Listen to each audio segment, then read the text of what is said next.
Hi everyone. I just wanted to take a moment to acknowledge something. I want to acknowledge women right now. I want to acknowledge the mothers of Palestine, the daughters, the sisters, the grandmothers. I want to acknowledge the women who are grieving while fighting, while resisting, while existing. I want to acknowledge the women on the front lines of the advocacy and the activism and the mobilizing on the ground, the women on the front lines of the war and on the front lines of the war that we're facing right now here in the West, with the media bias and the lack of care and apathy that we're seeing, that we have to address, that we have to fight. I want to acknowledge the women who are doing that work right now.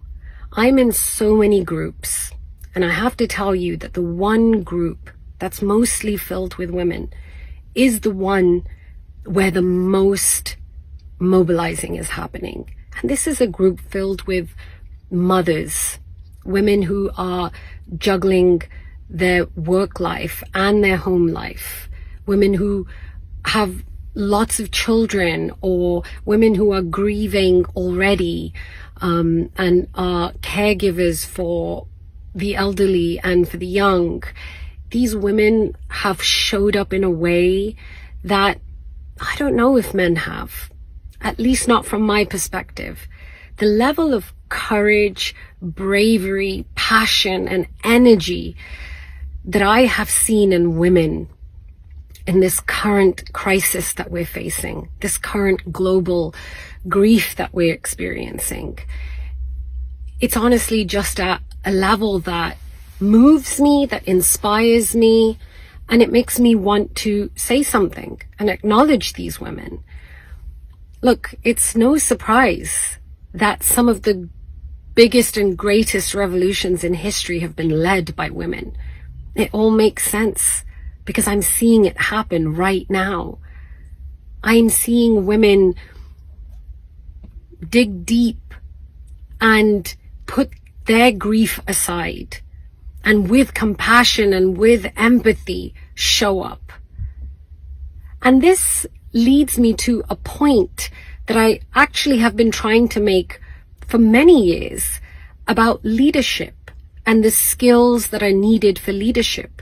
We have almost been sold this lie that skills that are more masculine, that are perceived to be more pragmatic and practical and serious, lacking emotion, lacking empathy, lacking compassion, because it's seen as too subjective, that those skills are what lead to good leaders.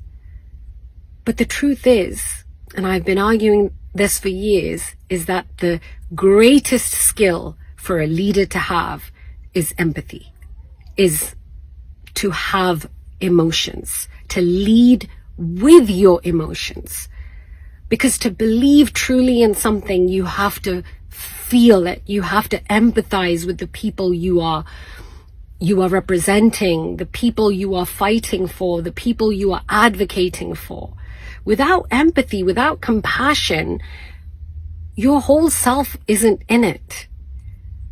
And that's why I wanted to take a moment today to talk to you women, if you're watching. I want to tell you that you're doing an amazing job, that you're freaking badasses.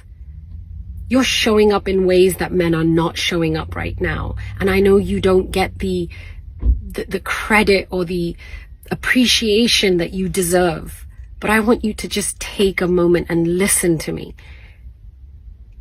Be proud of yourself. Be proud of your heart. Be proud of your mind, your creative, beautiful mind and your beautiful heart that is producing all this magnificent work right now and this mobilizing.